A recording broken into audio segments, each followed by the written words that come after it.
주님의 간절히 축복합니다. 우리 다른 강호는 주부로 참조하시고요. 오늘 함께 은혜 받으실 말씀은 마가복음 4장 26절에서 29절 말씀입니다. 마가복음 4장 26절에서 29절 말씀, 우리가 말씀이 그렇게 길지 않으니까요, 같이 한번 한 목소리로 합독하도록 하겠습니다. 시작. 또 가라사대 하나님의 나라는 사람이 씨를 땅에 뿌림과 같으니 저가 밤낮 자고 깨고 하는 중에 씨가 나서 자라되 그 어떻게 된 것을 알지 못하느니라. 땅이 스스로 열매를 맺되 처음에는 싹이요 다음에는 이삭이요 그 다음에는 이삭의 충실한 곡식이니라. 열매가 익으면 곧 낫을 대나니 이는 추수 때가 이르렀음이니라. 아멘. 자, 오늘 이 밤에는 하나님의 나라라는 말씀의 제목으로 같이 좀 은혜를 나누고자 합니다. 우리가 새벽에 지금 계속해서 마가복음 말씀을 나누고 있습니다. 마가복음 말씀을 나누는 이유는 우리 이번에 부활절이 3월 31일이더라고요. 좀 빨리 있어요. 그래서 부활절날 우리 오후 때 성경 퀴즈 대회가 또 이 마가복음 본문으로 하니까요. 그래서 새벽 예배 때 이렇게 말씀을 나누고 있으면서 순차적으로 이제 이어지면서 오늘 이제 본문이 이렇게 저녁쯤에 왔습니다. 그래서 오늘 본문의 말씀의 내용을 좀 이렇게 살펴보게 되면, 자, 예수님께서 이 땅에 육신의 몸을 입고 그러니까 이 땅에 오셔가지고 예수님의 주된 사역은 가르치는 것, 그 가르침을 통하여서 그 가르침 속에 뭐가 있습니까? 복음입니다. 그 복음이 뭐냐면 하나님의 나라, 천국, 하나님의 나라 천국인데 그 천국에 들어갈 수 있는 열쇠를 주시는 거죠. 어떤 열쇠를 주세요? 예수 그리스도를 믿어야 된다라는 그 복음을 전합니다. 그리고 그 복음을 전하기 위해서 그 복음이 편만하게 흘러가고 믿게 하기 위하여서 이 옆에서 보여주는 것이 뭐냐면 귀신도 쫓아주시고 병자도 고쳐주신다라는 거예요. 그러니까 무슨 얘기냐면 이 병자를 고치고 귀신을 쫓아주는 것이 본질이 아니라 이것은 복음을 받아들이고 믿게 하기 위한 어떤 하나님의 일하심이라는 거죠. 그러니까 이게 주된 사역이 돼서는 안 된다라는 거예요. 주된 것은 가르치는 거예요. 그리고 선포하는 거예요. 그래서 그들이 복음을 받아들이는 거예요. 그것을 받아들이게 하기 위하여서 가시적인 현상, 귀신을 쫓아내고 더 나아가서 병자를 고치는 그 일을 하셨다라는 거죠. 그것이 예수님 때만 있었던 것이 아니라 오늘날도 우리 가운데 이루어지는 거예요. 예수의 이름, 예수님은 살아계십니다. 오늘도 살아서 역사하셔서 오늘 이 밤에도 그 이름을 의지하고 선포하면 병은 치료되고 귀신은 쫓아지고 문제는 해결받고 상처는 싸매어지는 은혜가 우리 가운데 임하게 된다라는 겁니다. 자, 어쨌든 그런 가운데서 오늘 예수님께서 본질 하나님의 나라에 대해서 말씀을 하시는데 비유를 통해서 말씀을 하십니다. 그 얘기가 뭐냐면 26절 볼까요? 우리 26절 말씀을 같이 한번 읽겠습니다. 시작. 또 가라사대 하나님의 나라는 사람의 씨를 땅에 뿌린과 같으니, 자, 하나님의 나라를 농부가 땅에다 씨앗을 뿌리는 걸로 비유를 하십니다. 자, 그럼 이게 무슨 얘기냐? 계속 한번 볼까요? 우리 본문 27절입니다. 읽겠습니다. 시작. 저가 밤낮 자고 깨고 하는 중에 씨가 나서 자라되 그 어떻게 된 것을 알지 못하느니라. 자, 농부가 씨를 탁 뿌립니다. 뿌리면 이 뿌려진 씨가 자라서 열매를 맺게 되는데 이 모든 전 과정을 농부가 다 알 수가 있습니까? 잘 한번 생각해 보세요. 물론 농부가 어떤 과정을 해서 알고 있겠지만 이것이 완전하게, 그러니까 처음부터 시작해서 끝까지 자라는 것을 완전하게 알 수는 없습니다. 왜냐하면 사람이니까 24시간 불꽃 같은 눈으로 주무시지 않고 졸지도 않으시면 그게 자랄 때까지 평생을 그거 보고 있지는 못한다라는 거예요. 그러니까 사실은 알고 보면 농부가 수고하는 것 같지만 그것이 자라게 해서 열매를 맺게까지는 누가 하시는 거예요? 하나님이 하시는 일이라는 거예요. 그러니까 모든 것을 하나님이 하신다는 거죠. 그런 것처럼 하나님의 나라라는 것이 어떤 의미를 담고 있냐면 인간의 어떤 노력과 수고와 애씀을 통하여서 하나님의 나라가 완성되어지는 것이 아니라 하나님의 주권입니다.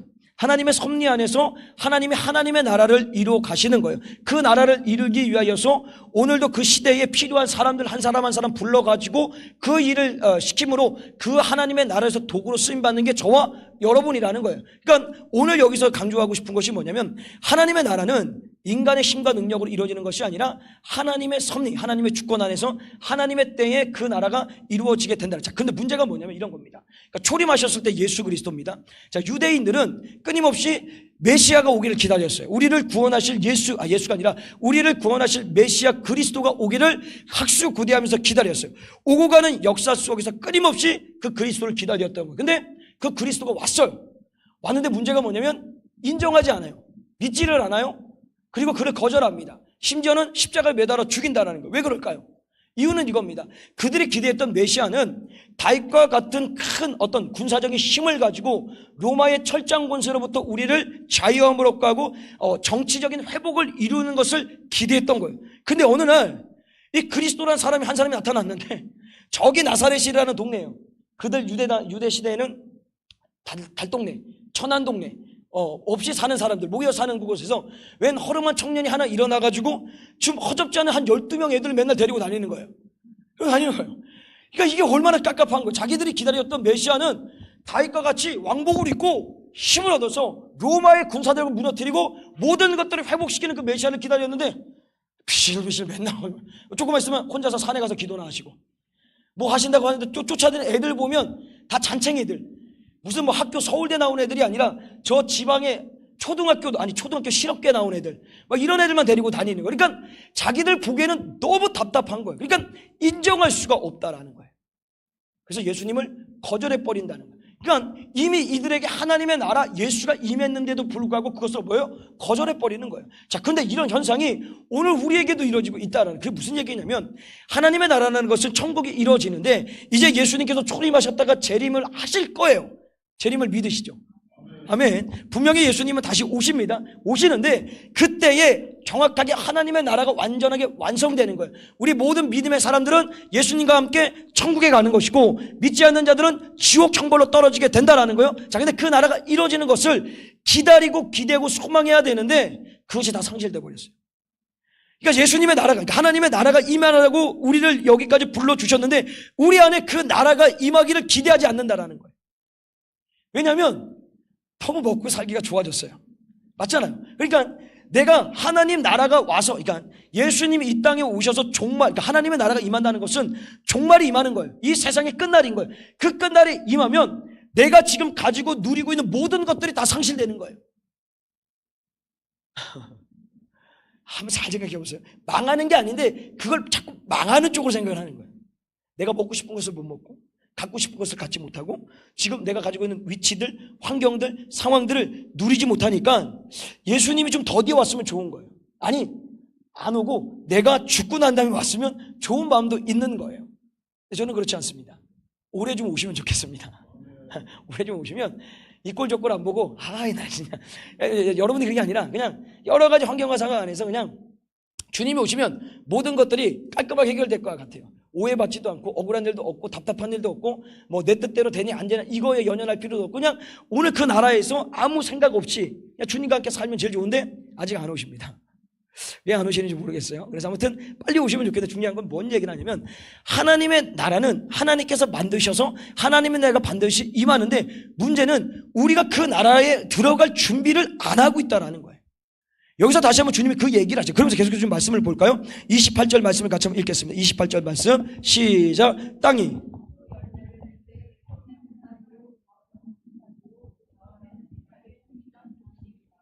자, 여기도 보게 되면 씨가 뿌려져서 자라는 얘기를 합니다. 이 자라는 얘기 속에서도 딱 핵심은 그겁니다. 인간의 노력은 없습니다. 그냥 하나님께서 하나님의 주권과 섭리 안에서 그 씨가 자라게 해서 열매를 맺게 하신다라는 거예요. 그것처럼 하나님의 나라가 그렇게 이루어진다. 그러면서 마지막에 29절에 뭐라고 합니까? 우리 29절 읽겠습니다. 시작. 곧 낫을 대나니 이는 추수 때가 이르렀습니다. 자, 이제 열매가 맺히고 그 열매가 따야 될 때가 있어요.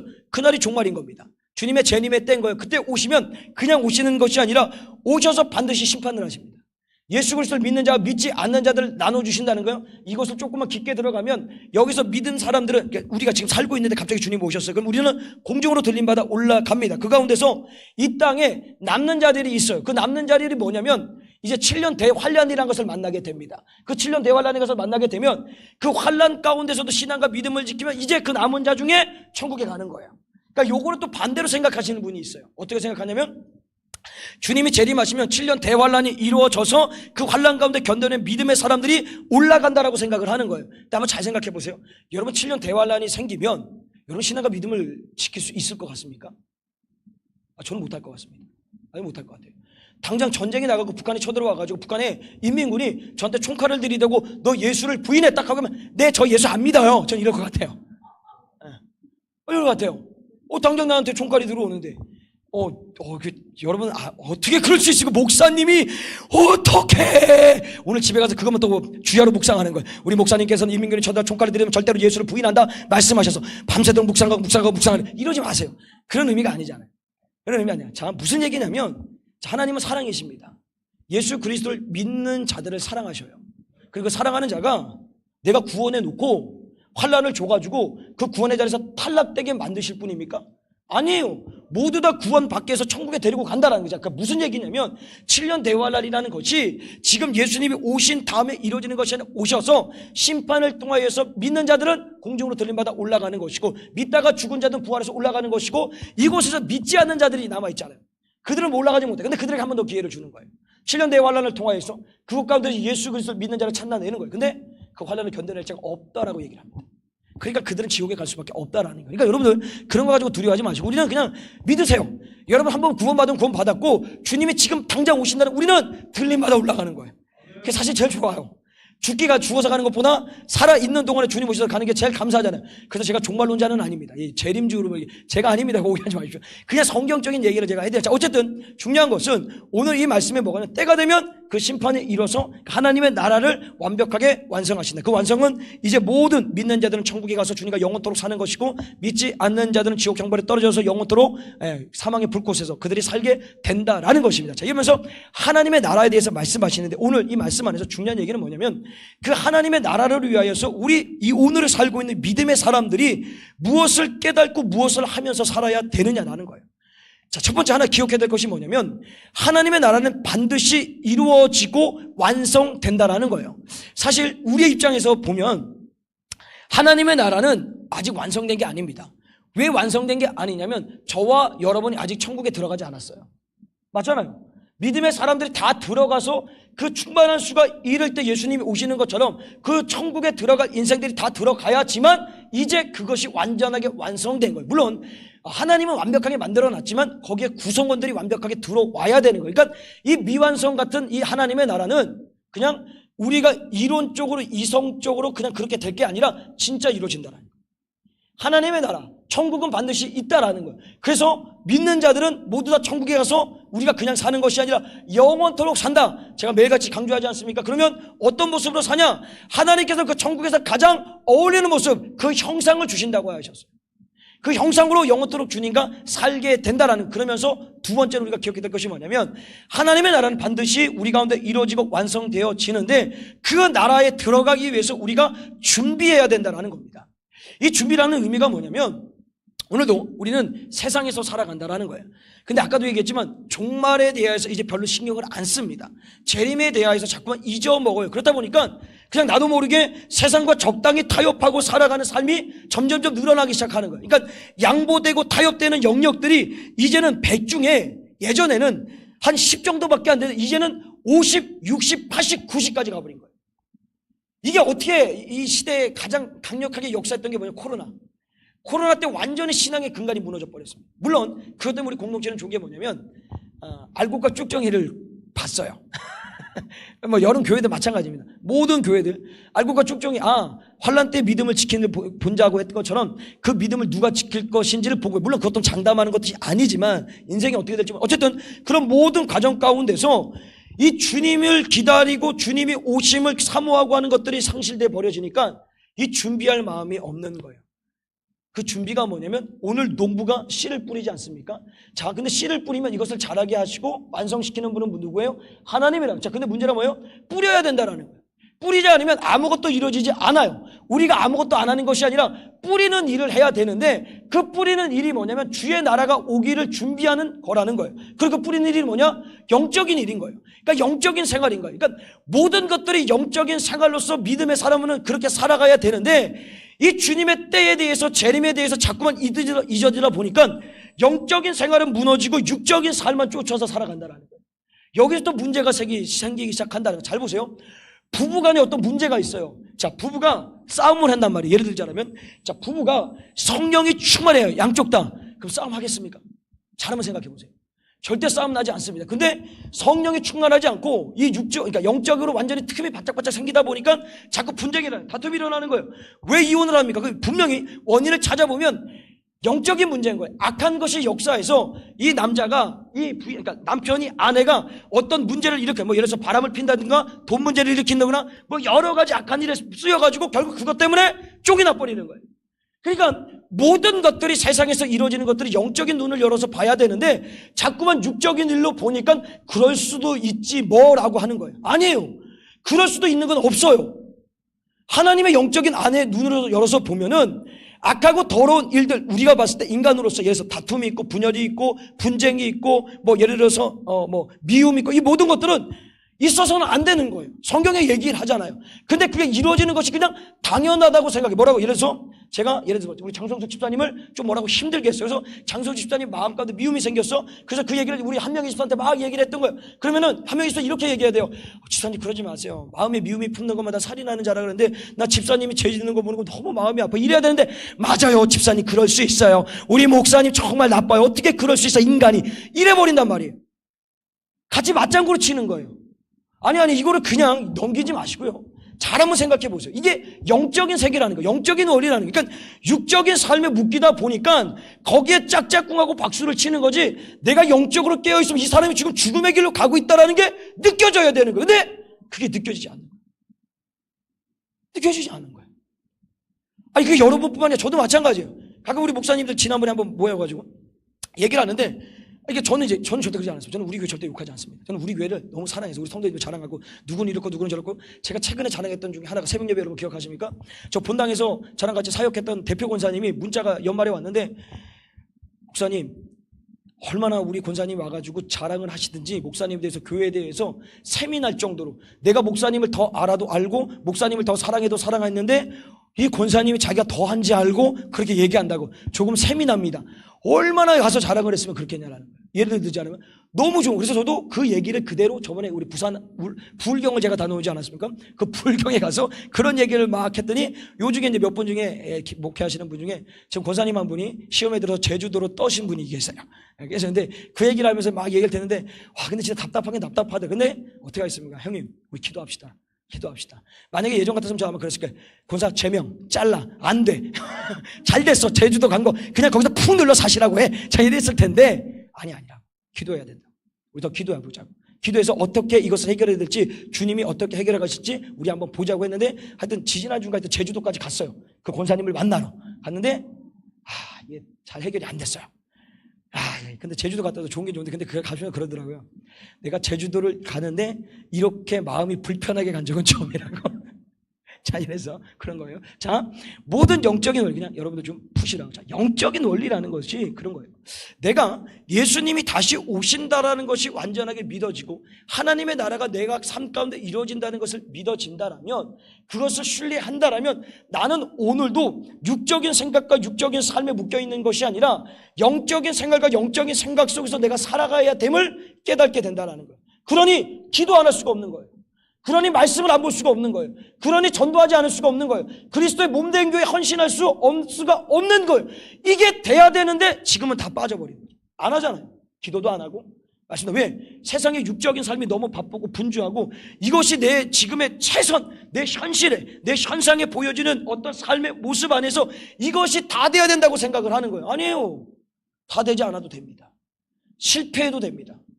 육적인 삶은 실패해도 되고요. 실수가 있어도 됩니다. 그러나 영적인 생활이 실패하고 실수하면 그것은 끝이라는 거예요. 여기를 생각을 못하는 거예요. 그 주님이 오늘 이 말씀을 통해서 하나님의 나라를 말씀하실 때 그 나라에 대하여서 우리는 준비해야 된다. 세상은 뭐라 그런다 할지라도 오늘도 깨어서 기도해야 되는 것이고 말씀을 봐야 되는 것이고 들든지 못 듣든지 간에 끊임없이 예배 자리에서 말씀을 들어야 되는 것이고 몸된 교회를 위해서 헌신해야 되는 것이고 더 전도하면서 우리가 살아가야 된다는 거예요. 그것이 하나님의 나라를 준비하는 삶이라는 거예요. 더 나아가서 마지막 하나만 더요. 하나님의 나라를 준비하기 위해서 가장 중요한 마지막 포인트가 뭐냐면 하나님의 나라의 도구로서 우리가 쓰임받아야 된다는 거예요. 자, 하나님은 반드시 하나님의 나라를 하나님께서 알아서 만들어 가십니다. 하나님의 섭리 안에서 주권 안에서 만들어 가시는데 중요한 것이 뭐냐면 그 나라를 만들어 가기 위해서 꼭 그 시대마다 그 역사마다 그 나라마다 그 지역마다 한 사람 한 사람을 불러가지고 그 나라를 세우기 위하여서 사용한다라는 거예요. 그게 부름받은 저와 여러분이라는 거예요. 그러니까 하나님이 우리를 부르신 최대 이유가 무엇인가요? 하나님의 나라에 우리는 이미 예수 그리스도를 믿기 때문에 천국 백성이 되어 있어요. 천국의 시민권을 내가 갖고 있단 말이에요. 근데 그 시민권을 아직도 갖지 못한 자들이 있습니다. 왜 못 가졌어요? 영접하는 자, 그 이름을 믿는 자들은 하나님의 자녀가 되는 권세를 주시는데 그 주님을 영접하지 않는 거예요. 믿지 않는 거예요. 그러니까 그 시민권을 갖지 못하고 있는 거예요. 그러면 그것도 그냥 내비둬야 돼요? 아니에요. 우리가 해야 될 것은 뭐냐면 아직 하나님의 나라가 도래하지 않고 완성되지 않았기 때문에 우리만 거기에 들어간다고 그것이 끝나는 것이 아니라 아직도 이 시민권이 없는 자들과 함께 가야 되기 때문에 예수님이 사실은 내일 12시에 오기로 하셨는데 여러분의 가족들 중에 아직도 믿지 않는 자들이 있어서 유보해 놓으셨어요. 그들에게도 시민권을 주기 위해서. 누굴 통하여서? 여러분을 통하여서. 저와 여러분을 통하여서. 하나님의 나라의 도구가 그겁니다. 천병 같은 역할을 우리가 해야 되는 거예요. 주님은 우리를 반드시 천국에 데려가지만 우리만 간다고 해서 끝나는 것이 아니라는 거예요. 아직도 그 시민권을 갖지 못한 그들에게 복음이 전해져서 그들도 시민권을 가지고 함께 들어가서 온전한 하나님의 나라가 완성되기를 주님이 원하신다는 겁니다. 오늘도 이 말씀을 기억하시고 오늘 다시 한번 하나님의 나라는 반드시 이루어집니다. 그 나라는 예수님이 재림하시는 날이에요. 종말 때가 옵니다. 그분은 반드시 이 땅 가운데 다시 오십니다. 우리는 그분을 믿고 그분을 바라보고 기대하면서 살아가야 되는 거예요. 그때 살아갈 때 그냥 있는 것이 아니라 준비해야 됩니다. 영적인 생활에 여러분 게으름 피지 마십시오. 진짜 부탁드립니다. 게으름 피지 마십시오. 이건 게으름이 아니라고 생각하겠지. 그냥 그거 게으름인 거예요. 누구한테? 하나님 앞에서. 목사 앞에서가 아니라 하나님 앞에서 무슨 게으름인 거예요. 다 할 수 있습니다. 예전에는요 이거보다 더 힘들고 어렵게 살았던 우리의 믿음의 선조들은 이런 시설이 어디 있습니까? 맞잖아요. 여러분 옛날 교회 생각나십니까? 그냥 마룻바닥인 거예요. 마룻바닥이에요. 거기에 자부동 깔고 자부동 자부동 옛날 용어입니다. 방석. 옛날에는 자부동이라고 그랬습니다. 방석 깔고 아니 방석도 없으면 그냥 거기에다가 무릎을 꿇고 밤새도록 기도합니다. 어느 자리에 보면 여기가 파져 있어요. 나무가 파져 있어요. 얼마나 거기서 무릎을 꿇어 기도했는지. 근데 지금은 조금 추우면 히터 빵빵 나오고 더우면 에어컨 빵빵 나오고 자리도 등만 대면 너무 편해요. 아주 잠자기가 제일 좋아요. 우리 의자가. 본당 의자는 잠자기 되게 불편해요. 의자 너무 불편해요. 세종 의자도 불편해요. 근데 우리 자리는 너무 자다가 누울 수도 있어요. 근데 본당하고 세종은 절대 누울 수가 없어요. 여기는 누울 수도 있어요. 제가 가끔 새벽 예배 끝 때쯤에는 여름에 되면 여기서 좀 자요. 잘 때가 있어요. 너무 편해요. 그렇게 잠이 잘 올 수가 없어요. 너무 좋단 말이에요. 그런데도 불구하고 영적인 생활에 자꾸만 틈이 생기고 멀어진다는 오히려 그게 너무 편리해져서 그런지도 모른다는 다시 한번 오늘 이 말씀을 기억하셔서 다시금 고삐를 당기십시오. 연초입니다. 이제 아직 연초예요. 1월 다 지나지 않고 1월 막 시작해서 나름 여러분대로 여러분이 예배에 대한 전도에 대한 성경 읽는 것에 대한 기도에 대한 다짐과 결단을 하시고 출발하셨을 거예요. 저는 그렇게 믿습니다.